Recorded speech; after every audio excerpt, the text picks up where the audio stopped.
सवाल आए त कणक या सारनि जो ज़ख़ीरो करणु ऐं कुझु वक़्त खां बाद में उनखे वधीक मुनाफ़े में विकिणणु वधीक जेको मुनाफ़ो थिए थो उहो उन जे लाइ हलाल में शुमार आहे या हराम में? यो हलाल आहे। ज़ख़ीरा अंदोज़ी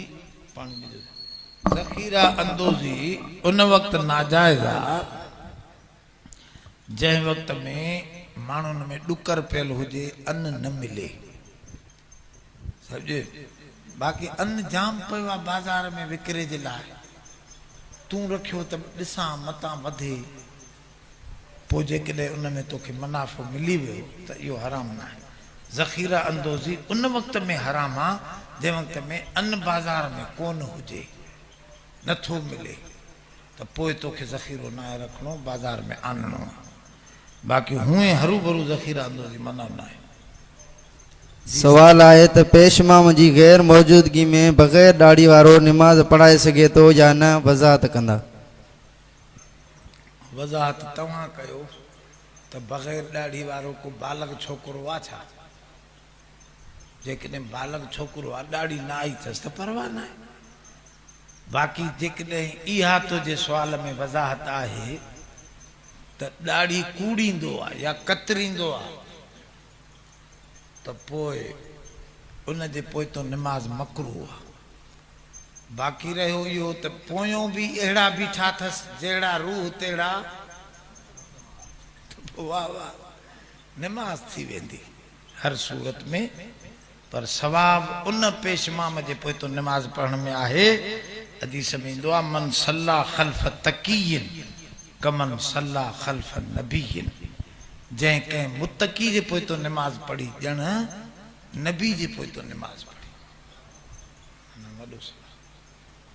सवाल आहे त कुर्सी ते निमाज़ पढ़ण जो शरई हुकुम छा आहे? जेकॾहिं को मजबूरी में पढ़े थो त उनखे ज़मीन ते सिजदे करण जेतिरो सवाब मिले थो या न? पहिरियों त इहो सम्झो त कुर्सीअ ते निमाज़ इस्लाम जे सदर अव्वल में नथी मिले।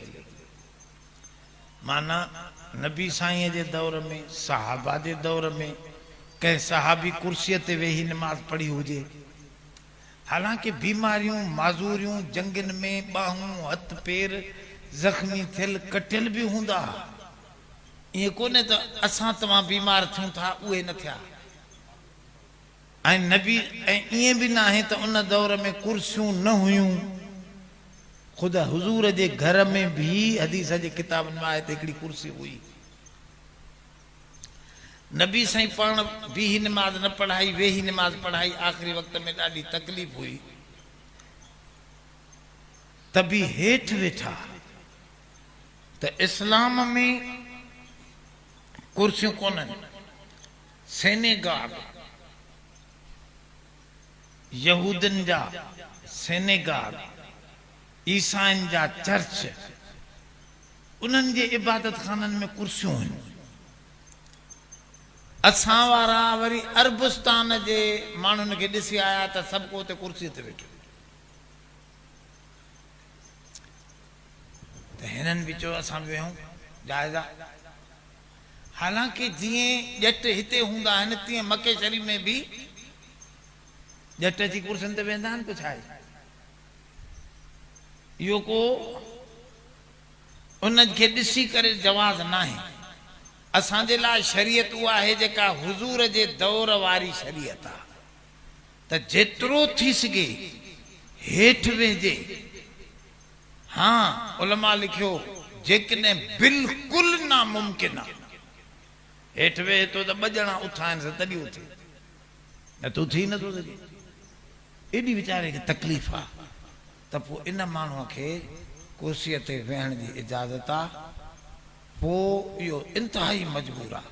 बाक़ी जेतिरो थी सघे त फ़राइज़ त हेठि लही पढ़े, पोइ खणी सजदो न बि करे, हेठि वेहे त सही। छो त निमाज़ निवड़त खां वरितल आहे।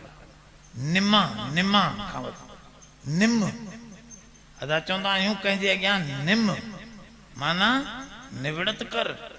त निमाज़ निवड़त खां वरितल आहे। त तूं नियाज़ कर, झुक, तूं जेकॾहिं सीटजी वेंदे त निमाज़ जे रूह खां ख़ाली आहे। इन जे करे उलमा लिखियो आहे त जेतिरो मुमकिन थी सघे हेठि वियो, पोइ भली सजदो न कयो, ॼंगूं खणी काबे ॾे हीअं डिघियूं कयो त बि जाइज़ आहे, मजबूर आहे। झोली पथारे वियो वेहो, सजदो हीअं थोरो झुकी करे कयो, बाक़ी का शइ खणी करे मुंहं ते रखणु, हुज़ूर जन हिकिड़े जे अॻियां विहाणो पियो खणी लंब ॾिनो, फरमाए हे छाजे लाइ? जॾहिं बसि थोरो इशारे सां सजदो कर, थोरे इशारे सां रुकू कर। पर उन में बि हिकिड़ो फ़र्क़ु थींदो आहे, माण्हू रुकूअ जो बि इशारो ओतिरो कंदा आहिनि, सजदे जो बि इशारो, इहो नाजाइज़ निमाज़ थी नहीं। रुकूअ जो इशारो थोरो घटि, सजदे जो इशारो थोरो। तव्हांजो सजदे ऐं रुकूअ में थोरो फ़र्क़ु थिए, न त तूं सजदो त कयो ई कोन, ऐं सजदो रुकन आहे, सजदो न थियो त निमाज़ ई न थी, सम्झे निमाज़ न थी, पोइ बाक़ी छा लाइ खामखा तकलीफ़ करे वठे। त इहो मसइलो आहे। बाक़ी सवाब अहिड़े माज़ूर खे वेही निमाज़ पढ़ण में बि ओतिरो ई मिलंदो जेतिरो बीही निमाज़। छो? माज़ूरी अलाह जी तरफ़ां आयल आहे, इहा तकलीफ़ अलाह जे तरफ़ां आयल आहे, अलाह जी तरफ़ न आहे, माण्हू पाण त न कई आहे, उन लिखी छॾियो आहे त अजर इनखे पूरो ॾींदासीं, अञा वधीक मिलंदुसि, तकलीफ़ में बि मुंहिंजे दर ते अचे थो।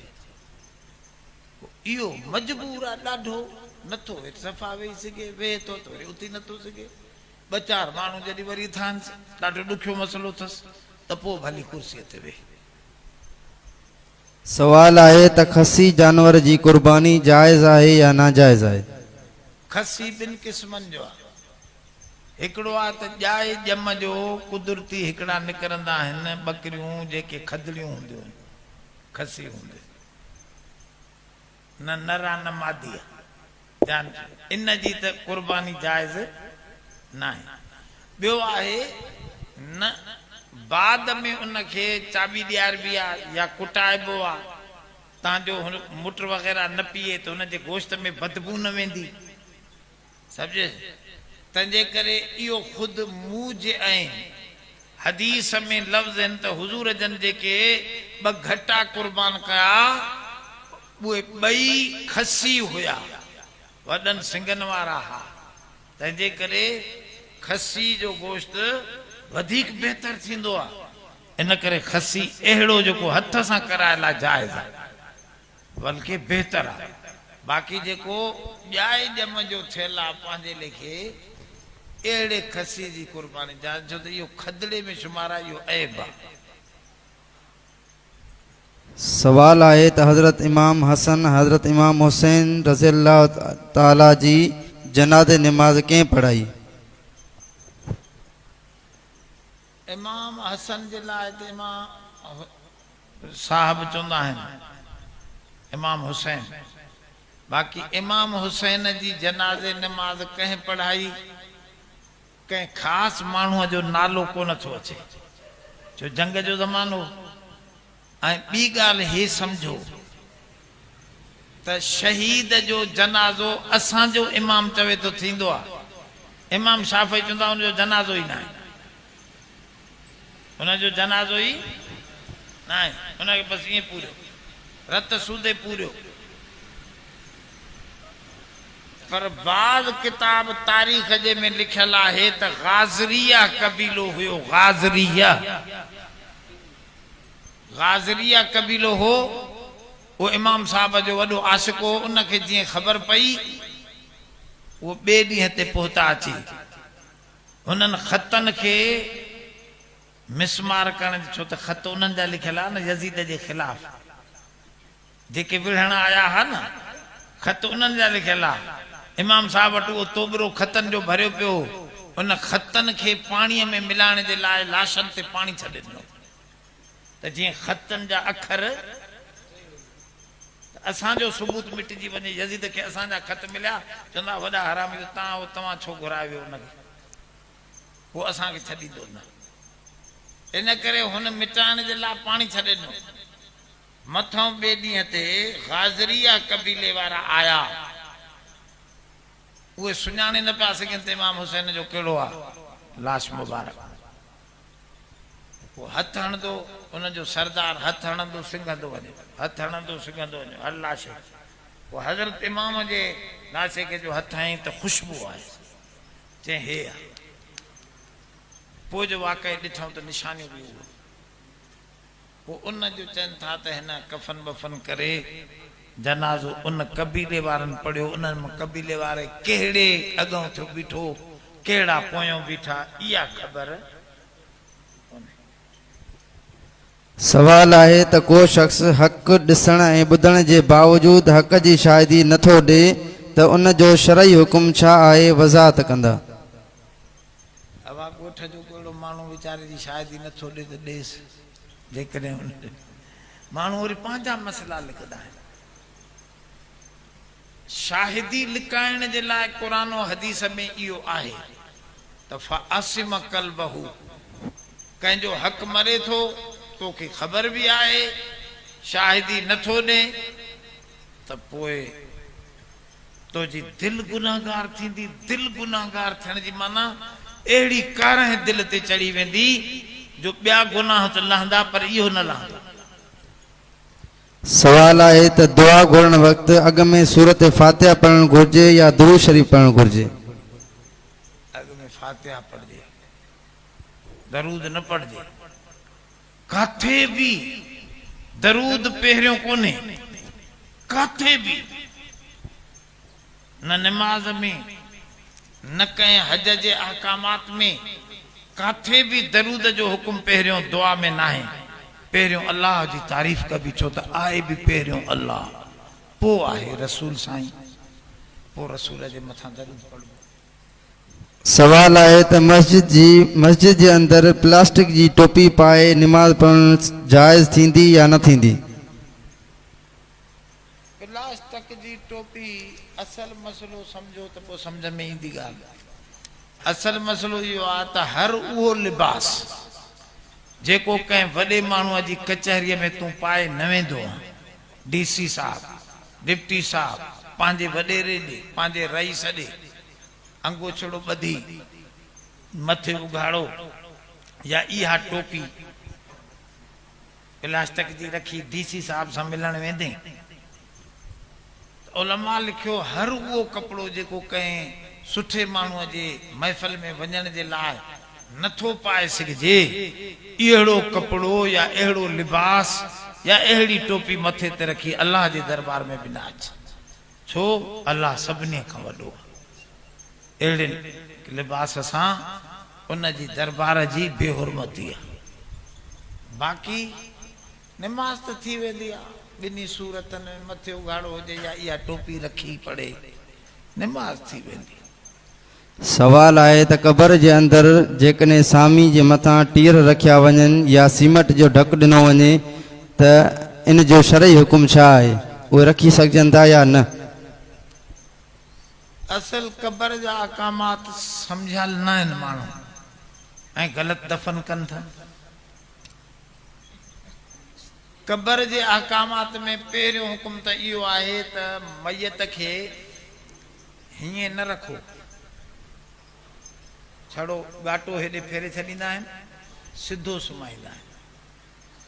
काथे बि कोन्हे, कंहिं बि रिवायत में कोन्हे त मुर्दे खे क़बर में सिधो सुम्हारे करे थोरो ॻाटो काबे ॾे फेरे छॾियो। न, कीअं सुम्हायो? हीअं पासे।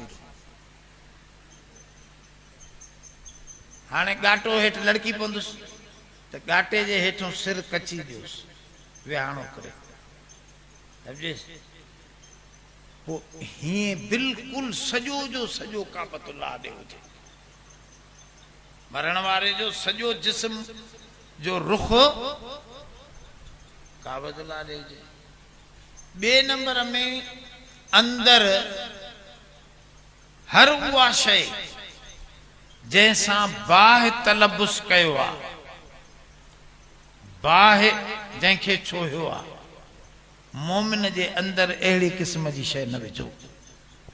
पकी सिर आहे, लोह आ बाहि में तपी ठही ईंदो आ अहिड़ियूं शयूं अंदर न विझो सीमेंट आ कि बाहि जी चकिन में साड़े उन कढंदा आहिनि अहिड़े क़िस्म जी शइ अंदर न विझो मोमिन खे बाहि खां परे रखो कच्ची सिर विझो काठी विझो अच्छा काठी कीअं विझंदा आहियो इहो बि असां सिंधियुनि जो रवाज ग़लति आहे असां काठियूं ॾक हीअं सिधा विझंदा आहियूं पोइ या त वज़न सां उन माल खे भॼी पवंदियूं आहिनि जो अॼु न भॻी त सुभाणे थोरी कमज़ोर थी हीअं जो सिधी पवंदी त हाणे हिते जो ज़ोर पवंदुसि विच ख़ाली अथसि मैयत ते नेठि भॼंदी अंदरि किरंदी इहो तरीक़ो ग़लति आहे सुठा माण्हू उहे आहिनि जेके मस्जिदनि में अहिड़ी पिलाई जो हिकिड़ो तख़्तो थींदो आहे पिलाईअ जो तख़्तो थींदो आहे उहो तख़्तो हिकिड़ो ई हूंदो आहे हिते मैयत सुम्हारे उन सां हीअं पासीरो हे ॾिसो हे आहे न हाणे हिन जे पोयों हिते पियो आहे मैयत हे ॾिसो हे मैयत आहे पैन हे मैयत सुम्हियो पियो आहे हिन सां तव्हां हीअं पासीरो करे हिकिड़ो ई तख़्तो हीअं रखियो हीअं उभो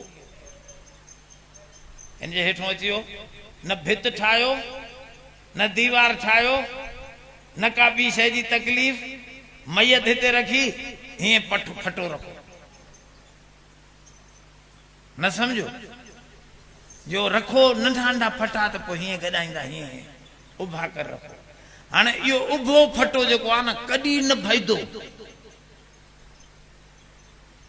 ॻरी ख़तम थी वेंदो परतो जी हाणे इन जे मथां मिटी हेॾो पवंदी हेॾो त मैयत पियो आहे हे मैयत त ढकजी वियो न हितां हे मैयत कलम ॾिसो था हीअं हे फटो हीअं पासीरो रखियल आहे हाणे हिते विधी त मिटी भरींदा हे उभो थियो बीठो मथो ट्रैक्टर घुमनि बि हे हेठि न थी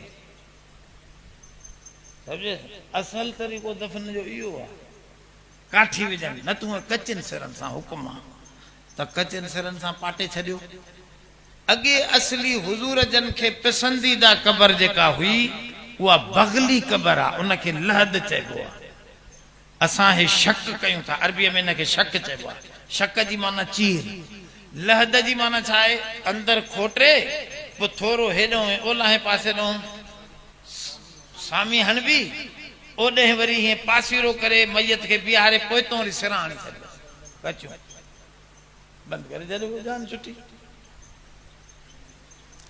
त इहो तरीक़ो हुज़ूर खे पसंदीदा इहो तरीक़ो पर असां जूं ज़मीनूं कचियूं आहिनि सिंध जूं ज़मीनूं कचियूं आहिनि मिंट में भिक ॾेई किरी पवंदियूं आहिनि अंदरि खोटे न सघंदा आहियूं जो अंदरि मैयत सां हुन सऊदी अरब जूं त पथरेली ज़मीनूं आहिनि इन जे करे सख़्तु ज़मीनूं आहिनि उते इहा सामी लॻंदी आहे सख़्तु ज़मीन में असांजी कची ज़मीन में नथी लॻी सघे किथे लॻे त नबी साईं खे पसंदीदा सामी आहे सम्झे ऐं उन में बि पकियूं सिरां न हणो जो हरू भरू नथी मिले कची त पकियुनि खे पोइ वरी ॿोड़े मिटीअ में ढके छॾियोसि त उन जे अंदरि वरी बि गारो कचो रहे अंदरि सिर जी उहा शिकायत उहा माना बाहि वारी सड़ियल शइ न वञे इहो बसि सवाल आहे त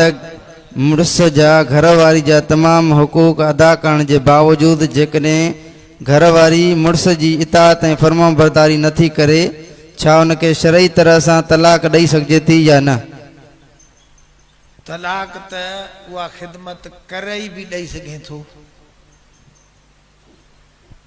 तलाक त तुंहिंजो हक़ आहे तोखे वणे त रख क़ुर शरीफ़ में आहे तोखे नथी वणे त उनखे छॾे ॾे उनजा हक़ूक़ तूं अदा करे नथो सघे त उनखे टंगे न रख घर में जो उनखे ख़र्चो पाणी बि पूरो न ॾे वणे बि नथी तोखे पोइ बि हरू भरू उनखे ईज़ाइण लाइ तूं टंगियूं वेठो न ठह बाक़ी हजी क़ुर शरीफ़ में इहो हुकुम आहे त के शयूं घरवारी जूं तोखे नथियूं वणनि के शयूं तोखे वणनि थियूं त वणण वारियुनि शयुनि खे ॾिसी करे न वणण वारनि खे बर्दाश्त कंदे तो जो अजर वधंदो, तलाक न ॾे।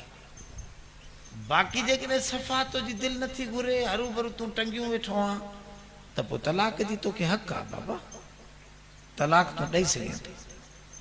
सवाल आहे त हज़रत अली रज़ी अल्लाह ताला अन्हु जो जनाज़ो कंहिं पढ़ायो? इमाम हसन।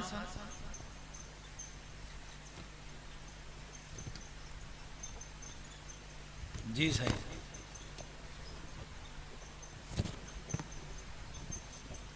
सवाल आहे त मर्द खे हथनि पेरनि ते मेहंदी हणणु जाइज़ आहे या न? हिकिड़े दफ़े हदीस पाक में ईंदो आहे, हिकिड़ो मर्द हुजूर सां मेहंदी हणी हुजूर सां हथ मिलाए, हुजूर जन हथ न मिलायसि, फरमाए त औरत जो हथ आहे। वरी हिकिड़ी माई हुजूर सां हथ मिलाइण जी कोशिशि पई करे, उनखे मेहंदी लॻल न हुई, हुजूर फरमाए त मर्दाणो हथ थो लॻे। हुजूर जन औरतनि सां हथ मिलाईंदा बि न, शायदि उनखे वरी इहो सम्झाऊं त तूं मेहंदी हणंदी कर, हुनखे सम्झाऊं त तूं मेहंदी छो हणी हथ खां। बाक़ी हिकिड़ी ॿी हदीस आहे, उहा हदीस सही लिखी अथनि, अलबानी उनखे सही थो चवे। उहा हदीस इहा आहे त मा शका सुदा इन, कंहिं बि शख़्स हुजूर खे मथे जे सूर जे लाइ चयो त फहतजम, पोइ उनखे फरमाऊं त तूं सिंगियूं लवा, मथे ते सिंगियूं हणा। जंहिं बि हुजूर खे पेरनि जी तकलीफ़ ऐं दर्द जी शिकायत कई, उनखे चऊं त तूं मेहंदी हण। पेरनि जी शिकायत वारे खे मेहंदी पेरनि ते हणण जी इजाज़त ॾिनऊं, जंहिंखे तकलीफ़ हुजे। बाक़ी ईअं हरू भरू मेहंदी हणण औरतनि जो कमु आहे, मर्दनि जो न आहे। सवाल आहे त नबी करीम सल्लल्लाहु अलैहि वसल्लम जन फरमायो आहे त मूंखां बाद को बि नबी थिए हा त हज़रत उमर रज़ी अल्लाह ताला अन्हु थिए हा। हुजूर सल्लल्लाहु अलैहि वसल्लम खां बाद में हालांकि खुलफाए राशिदीन मां अवल हक़ हज़रत अबू बकर जन जो हुयो, उन्हनि जे लाइ छो न फरमायो? इहे ख़ासि फज़ीलतूं आहिनि, हिकिड़ियूं आहिनि इज्तमाही फज़ीलतूं, ॿियूं आहिनि इनफरादी फज़ीलतूं।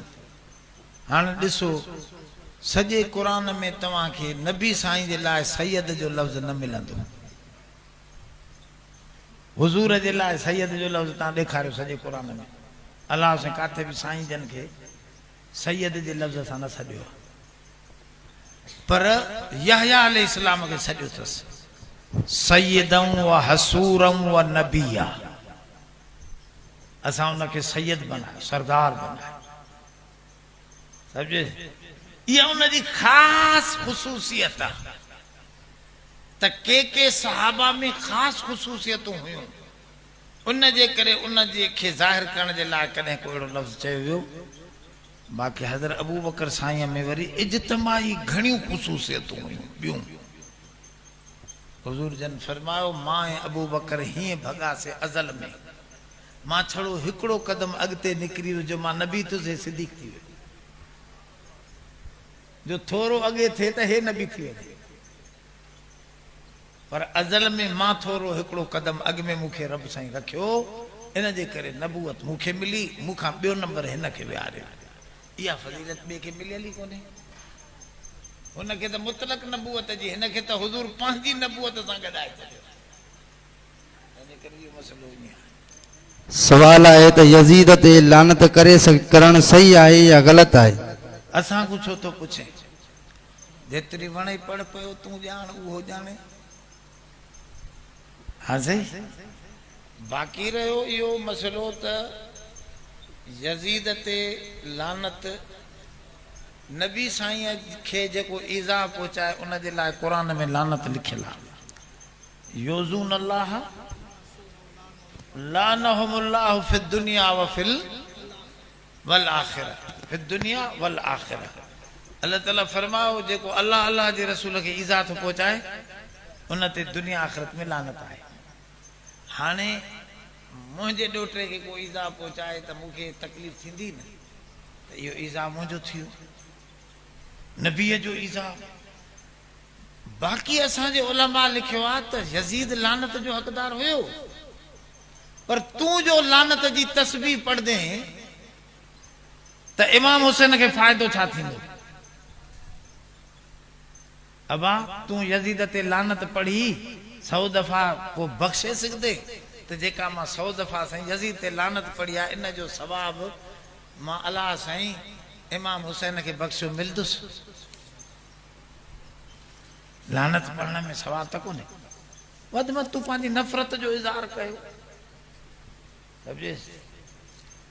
बाक़ी असल आहे इमाम हुसैन खे सवाब पहुचाइण, दर्जात पहुचाइण, ऐं अल्लाह वटि सम्झो को दर्जो बंदि कोन्हे जो अल्लाह जा खज़ाना ख़ाली थी विया। जेको दर्जो हुयो इमाम हुसैन खे उहो ॾिनई, हाणे मथे नथो ॾेई सघे। न, अल्लाह जा कलिमात खुटण जहिड़ा ई न आहिनि।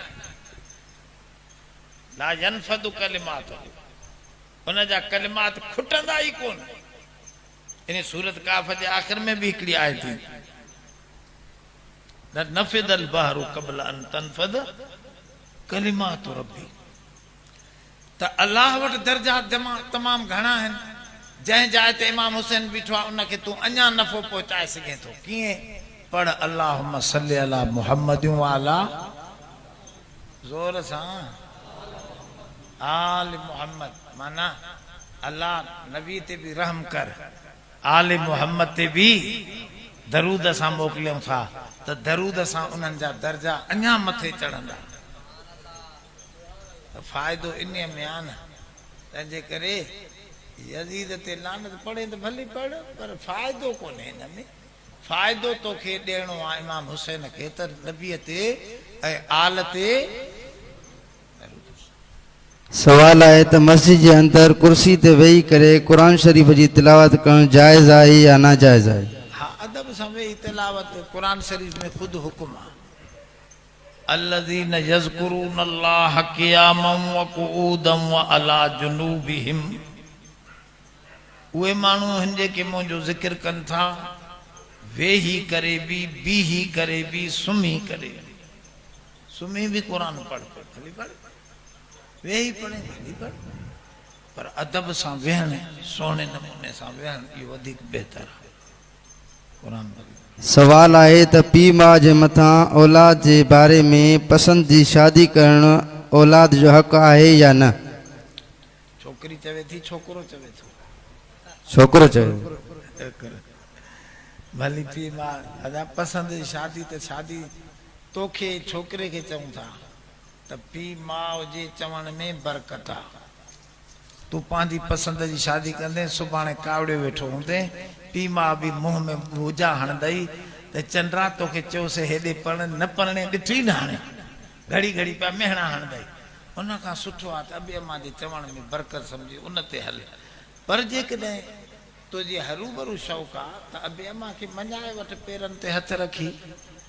अबो अम्मा एॾा ज़िदी न हूंदा, उहे चवंदा आहिनि हाणे बचे खे ज़िंदगी हलाइणी आहे, पोइ उन्हनि खे परचाए करे, राज़ी करे, पोइ पंहिंजे कम खे पूरो कर त बरकत थींदई। सवाल आहे त जेकॾहिं को माण्हू पाणी इस्तेमालु नथो करे सघे त गुस्ल वाजिब कीअं लाहे? बसि अञा ख़बर न पई, 50 दफ़ो चई ॿुधो आहे त बि ख़बर हिनखे न पई। हमरा चए पियो दरिया में टुबियूं ॾींदो आहे 10-15, पोइ बि चवंदो आहे चमड़ी आली नथी, पोइ साईं निमाज़ कीअं पढ़ां, गुस्ल लहंदो न लहंदो? त मौली साहब चुस्तो ते निमाज़ आहे कोन, चरियनि ते निमाज़ थींदी आहे छा? सियाणनि ते निमाज़ थींदी आहे। सोच टुबियूं हणे थो बि अबा तयम्मुम करे, जंहिं उज़वे ते पाणी नाहे हारणो उन उज़वे खे कली बली ॿधी जुदा रखी ॿी सॼे जिस्म ते पाणी हारे। जेकॾहिं ईअं बि नथो करे, सॼो जिस्म ज़ख़्मी आहे या सॼे जिस्म ते पाणी नाहे विझणो, त पोइ तयम्मुम सां बि थी वेंदो।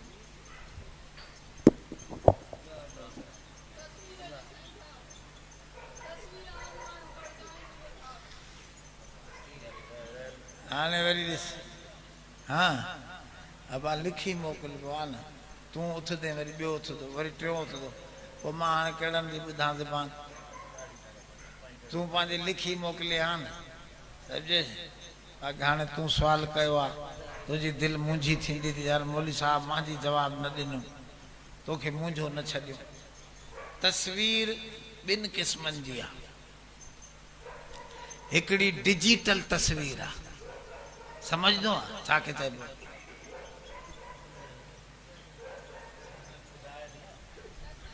इहा ख़बर कोन्हे। ॿी प्रिंटेड तस्वीर आहे। अबा जेका तस्वीर डिजिटल आहे उहा गैर कार आहे। तूं आईनो ॾिसंदो आहे मुंहुं, छो ॾिसंदो, तस्वीर न हूंदी आहे, मुर्शिद तुंहिंजा आईनो न ॾिसंदा आहिनि, ॾिसंदा आहिनि। हाणे पाणी में मुंहुं नज़रंदो आहे, उहा तस्वीर न आहे, उहा बि तस्वीर आहे, पर उहा तस्वीर आईने ते ॼमी नथी बीहे। तूं हटंदे त हटी वेंदी, साम्हूं ईंदे त अची वेंदी, वरी हटी वेंदे। जेका तुंहिंजी मोबाइल ते तस्वीर अचे थी, इहा इन ते बीहे नथी। जंहिं जाइ ते बीठल आहे उन में उन जा ज़रात आहिनि। जंहिं चिप में बीठल आहे, उहा चिप असां जॾहिं हिन जे स्क्रीन ते मुतवजे कयूं था त स्क्रीन ते अची वञे थी। जॾहिं उनखे हटायूं था त उहा तस्वीर उन शीशे तां, त इहा कंहिं वांगुरु थी, शीशे वांगुरु। त एतिरे हद ताईं अॼुकल्ह जा उलमा चवनि था बशर्ते के इहा तस्वीर उघाड़ी न हुजे। उघाड़ी हूंदी त इहा बि हराम आहे, पर जेकॾहिं उघाड़ी न आहे ऐं मर्द जी आहे, सही आहे, वाइज़ जी आहे, तकरीर जी आहे, शीशे ते स्क्रीन ते आयल आहे, त इहा आईने वांगुरु आहे। इहा आईने वांगुरु जेका तस्वीर आहे, इहा उन हुरमत जे ज़ुमरे में नथी अचे। कुझु उलमा जो इहो ख़्यालु आहे, सम्झे।